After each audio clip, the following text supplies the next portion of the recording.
तपाईको भिडियो चलिरहँदा अचानकले के आइहाल्यो?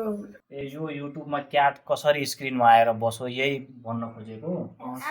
यसलाई ल्याउन र हटाउन तपाईहरु भिडियोमा अन्तिमसम्म रहनु होला।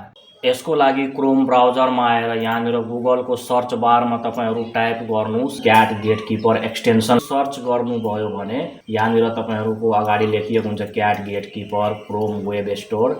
यसमा आएर तपाईहरु एकचोटी क्लिक गर्नुस्। एड टु क्रोम लेखिएको हुन्छ, यसमा आएर तपाई एकचोटी क्लिक थिच्नुस्। क्लिक थिचेपछि अब यहाँनिर एड एक्सटेन्सनको अप्सन देख्नेछ, यसमा आएर क्लिक गर्नुस्।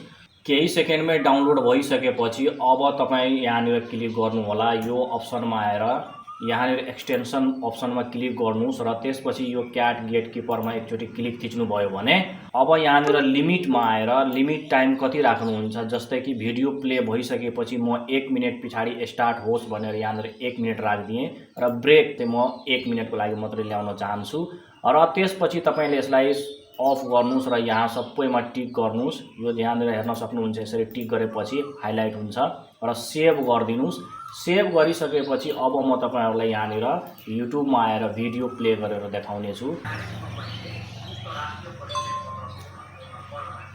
म यहाँनिर युट्युबमा आएर म आफ्नो भिडियो प्ले गरेँ, हेर्न सक्नुहुन्छ 1 मिनेट बित्दै यहाँनिर क्याट आएर मेरो स्क्रिनमा बसिसकेको छ। 1 मिनेट कम्प्लिट भइसकेपछि मात्र अब तपाईले यहाँनिर फेरि यो स्क्रिनलाई कन्ट्रोल गर्न सक्नुहुन्छ, चलाउन सक्नुहुन्छ। यसरी साथीहरु तपाईहरु पनि आफ्नो क्रोममा क्याट गेटकीपर एक्सटेन्सन गरेर राख्नुभयो भने तपाईको घरमा बच्चाहरुले धेरै युट्युब हेर्छ भने उनीहरुको लागि यो एकदमै राम्रो र सही विकल्प रहेको छ युट्युबबाट टाढा राख्ने।